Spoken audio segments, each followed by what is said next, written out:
Andhra Pradesh DGP Rajendranath రెడ్డిపై EC వేటు వేయడం ఖాయమని డీజీపీగా ఆంధ్రప్రదేశ్కి ఏబి వెంకటేశ్వరరావు గారు రాబోతున్నారు అంటూ కూడా ఒక వార్త సోషల్ మీడియా వేదికగా చక్కర్లు కొడుతున్నటువంటి నేపథ్యంలో ఈ అంశానికి సంబంధించి మనతో మాట్లాడేందుకు ప్రముఖ రాజకీయ విశ్లేషకులు కృష్ణకుమారి గారు మనతో ఉన్నారు. మేడంతో మాట్లాడదాం. Madam hi madam. నమస్తే మేడం. ప్రస్తుతం ఆంధ్రప్రదేశ్ డీజీపీగా ఉన్నటువంటి రాజేంద్రనాథ్ రెడ్డిపై ఈసీ వేటు వేయబడుతుందని, ఆయన స్థానంలో డీజీపీగా ఏబి వెంకటేశ్వరరావు గారు బాధ్యతలు తీసుకోబోతున్నారు త్వరలో అంటూ ఒక వార్త సోషల్ మీడియా వేదికగా చక్కర్లు కొడుతూ ఉంది. ఏంటి మేడం ఈ వార్తలో వాస్తవం ఉందంటారు? ఆయన ఎప్పటి నుంచో వార్తల్లో ఉన్నాడు ఏబి వెంకటేశ్వరరావు. ఇప్పుడు కాదు, ఎప్పటి నుంచో. అంటే ఎప్పటి నుంచి అంటే మరీ గట్టిగా మాట్లాడుకుంటే ఆయన ఒక నిక్కచ్చైన ఆఫీసర్గానేమో అంతకుముందు వార్తల్లో ఉండేవాడు ఏబి వెంకటేశ్వరరావు. ఇప్పుడు మట్టుకు జగన్మోహన్ రెడ్డి ప్రభుత్వం వచ్చిన దగ్గర నుంచి మట్టుకు చంద్రబాబు నాయుడు మీద కక్ష తీర్చుకోవటం కోసం ఆ రోజు కాలంలో పనిచేసిన ఐఏఎస్ ఆఫీసర్లు, ఐపీఎస్ ఆఫీసర్లు, ఇంటెలిజెన్స్ చీఫ్లు, ఇలా రకరకాల వాళ్ళని ఎట్లా అయినా సరే వాళ్ళ మీద ఒక మంత్రిత్వ శాఖనే ఏర్పాటు చేశాడు జగన్మోహన్ రెడ్డి. వాళ్ళందరినీ మొత్తం ఆ ఫైల్స్ అన్ని దుమ్ము దులిపి తీసి బయటికి తీసి, ఇప్పుడు గవర్నమెంట్ ఫైల్స్కి ల్యాండ్ రికార్డ్స్కి చాలా దగ్గర సంబంధం ఉంటుంది. ఓకే. ఎట్లా అంటే ఇప్పుడు ఒక డాక్యుమెంట్కి, ఒక ప్రాపర్టీకి లీగల్ రిపోర్ట్ అడిగారనుకోండి, లీగల్ రిపోర్టు బాగా కొమ్ములు తిరిగిన లాయరు లీగల్ రిపోర్ట్ ఇచ్చాడు అనుకోండి, ఇంకో కొమ్ములు తిరిగిన లాయరు ఈ లీగల్ రిపోర్ట్లో 1-2 తప్పులు పట్టుకోగలుగుతాడు. అసలు ఈ ప్రపంచంలో 100% లీగాలిటీ ఉన్న ప్రాపర్టీ ఉండదు. ఒక రియల్ ఎస్టేట్ చేసిన మనిషిగా నేను చెప్తున్నా, ఏ ప్రాపర్టీకి మీరు తీయదలుచుకుంటే ఏదో ఒకటి దొరుకుతుంది. అలాగే గవర్నమెంట్ జీవోల్లో కూడా వెతకగలిగితే గనక, ఓపిక ఉంటే గనక, అంటే కోడిగుడ్డు మీద ఏకలు బేకటం అంటారు చూసారా, బోడిగుండికి బట్టతలకి ముడేయటం అంటారు చూసారా, ఆ టైప్లో చెయ్యాలి అని డిసైడ్ అయితే గనక మనకి లోపాలు దొరుకుతాయి. అదేవిధంగా చంద్రబాబు నాయుడు గవర్నమెంట్లో పనిచేసిన ఐఏఎస్లు, ఐపీఎస్లు, గత గవర్నమెంట్ ఆఫీసుల్లో వాళ్ళు ఎవరైనా కానీ వాళ్ళు చేసిన పనుల మీద నిఘా నేత్రం పెట్టేసేసి, అంటే పరిపాలన పక్కన పెట్టేసేసి దీని కొనసాగింపుగా రివర్స్ టెండరింగ్ కూడా ఈ ప్రక్రియలో భాగమే. ఇవన్నీ చేసి మాకు పరిపాలన ఆగిపోయినా పర్లా, సరి అయిన ఆఫీసర్లు నోరు మూపించినా పర్లా, వాళ్ళని లూప్ లైన్లో వేసినా పర్వాలా, అసలు ఇవన్నీ చేయడం వల్ల ప్రభుత్వం స్తంభించిపోయినా పర్వాలా, అభివృద్ధి ఆగిపోయినా పర్లా, కొత్త పరిశ్రమలు రాకపోయినా పర్లా, ఉన్నవి తట్టబుట్ట సర్దుకుని వెళ్ళిపోయినా పర్లా, మన రాష్ట్ర ప్రజలు తిండి తినడానికి లేక వలస వెళ్ళిపోయినా పర్లా, మనకి పరిశ్రమలు తరలిపోయినా పర్వాలా, అంటే బాగా మంచిగా ఉన్న పరిశ్రమలు కూడా తరలిపోయినా పర్వాలా, ఇవన్నీ జరిగినా పర్లా, నా కక్ష నెరవేరాలి. నా కక్ష ఒక్కటే. ఈ 2 అక్షరాల మీద గత ప్రభుత్వం 5 సంవత్సరాల కాలయాపన చేసింది, మొత్తం దృష్టి అంతా పెట్టింది, సంపదనంతా దోచిపెట్టింది అంటే మీరు ఆశ్చర్యపోవక్కర్లా. ఒక కక్ష ఇంత పని చేయించిందా అంటే ఆశ్చర్యపోవక్కర్లా. అంటే సంపదనంతా దోచిపెట్టడము అంటే ఏంటంటే, వీళ్ళందరి మీద నిఘా నేత్రం పెట్టడానికి నువ్వు ఎంత సమయం వెచ్చించాలి, ఎంతమంది ఎంత మానవ వనరులను వాడాలి, ఎంత సమయం వాడాలి, ఎంత డబ్బును వాడాలి. ఈ 3 నేను చెప్పిన 3 గనక, డబ్బు, మానవ వనరులు, శక్తి సామర్థ్యాలు, ఇవన్నీ గనక రాష్ట్రాన్ని ముందుకు తీసుకెళ్ళడానికి వాడుంటే ఎంత అభివృద్ధి వచ్చి ఉండేది. అవన్నీ చేయకోకుండా నువ్వు చేసిన పని ఏంటి అంటే ఘనకార్యం. అప్పుడు చేసిన వాటిల్లో తప్పులు ఏమున్నాయి అని వెతికి వాటిల్లో ఒక కేసు, మిగతా కేసులన్నీ పక్కన పెట్టినా కానీ ఏబి వెంకటేశ్వరరావు ఇంటెలిజెన్స్ చీఫ్గా ఉండి ఆయన కొన్ని పరికరాలు తెప్పించదలుచుకున్నాడు.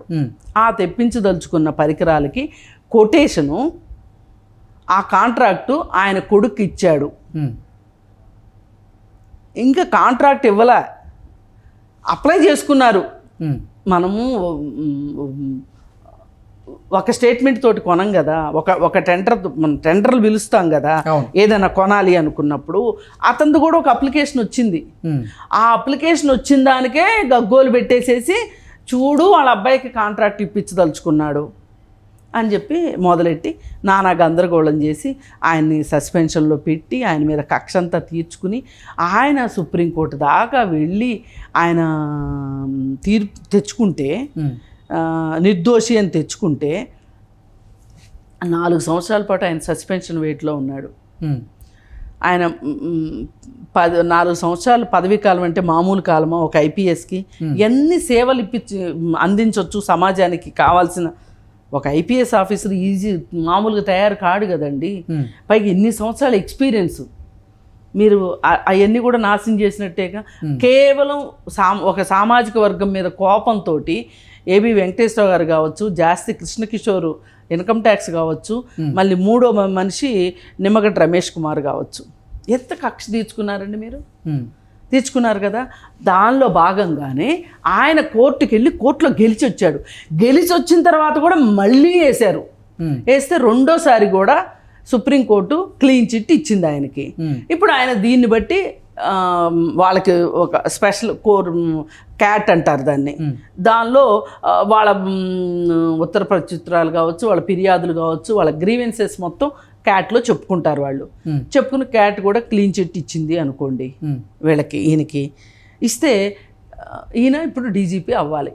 అంటే ఇప్పుడున్న డీజీపీ కూడా తాత్కాలికమైనటువంటి డీజీపీయే. ఆయనకి ఇంకా అంటే శాశ్వతంగా ఆయన డీజీపీగా నియమించలేదు. ఎందుకు నియమించలేదు చెప్పండి.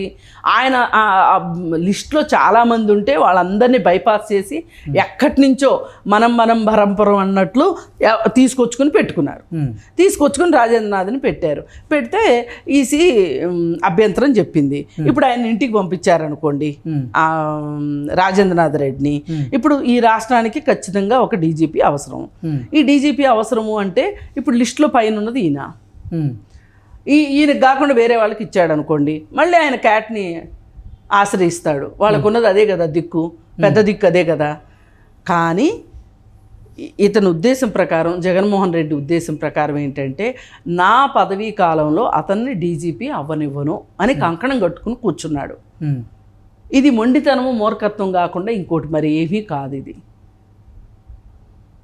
ఎందుకంటే 32 ఏళ్ళు మినిమం నుంచి 34 ఏళ్ళు సర్వీస్ ఉంటుంది వాళ్ళకి, ఐపీఎస్లకి.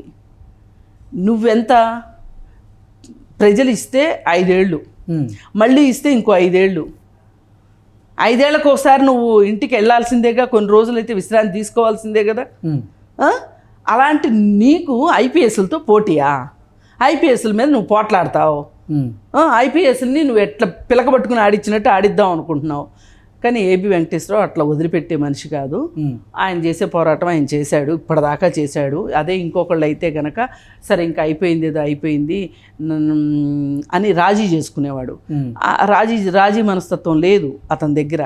అందుకే అతను నికార్సుగా పనిచేశాడు, నికార్సుగా నిలబడ్డాడు, నిలబడాలని డిసైడ్ అయ్యాడు. అట్లాంటి వాళ్ళని నువ్వేమీ చేయలేవు.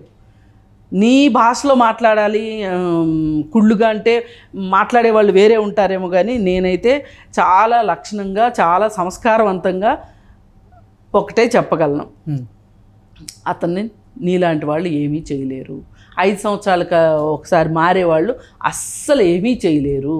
ఓకే, కాబట్టి ఖచ్చితంగా ఆయన డీజీపీ అయి తీరుతాడు అని నా నమ్మకం.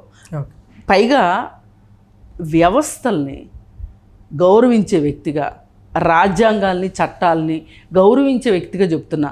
నాకు ఏబి వెంకటేశ్వరరావు గారితో వ్యక్తిగతంగా నాకేమి స్నేహం కానీ లేకపోతే గౌరవం కానీ ఇష్టం కానీ లేవు. ఆయన ప్లేస్లో ఎవరున్నా సరే సీనియారిటీయే మనకి పరమావధి, సీనియారిటీయే ప్రాతిపదిక. మనకి సీనియారిటీలో ఉన్న వాళ్ళనే ఇవ్వాలి. నువ్వు ఆయనకి ఇవ్వడం ఇష్టం లేక ఎక్కడి నుంచో ఏరుకుని తీసుకొచ్చి ఇక్కడ పెట్టావు. ఇప్పుడు ఇదే పని ఇక్కడ ఫోన్ ట్యాపింగ్ కేసులో కూడా జరిగింది ఇదే. ఇప్పుడు ఎవరెవరినో తీసుకొచ్చి మీ ఇష్టాలకు అనుగుణంగా మీరు తీసుకొచ్చి పెట్టుకున్నారు, మీ ఇంట్రెస్ట్లకు అనుగుణంగా తీసుకొచ్చి పెట్టుకున్నారు. ఇప్పుడు ఏమైంది? పాము పుట్ట పగిలిందా లేదా? ఇక్కడ పుట్ట పగిలినట్టే రేపు అక్కడ కూడా పుట్ట పగులుతుంది, అంతకంటే వేరే ఏమీ లేదు.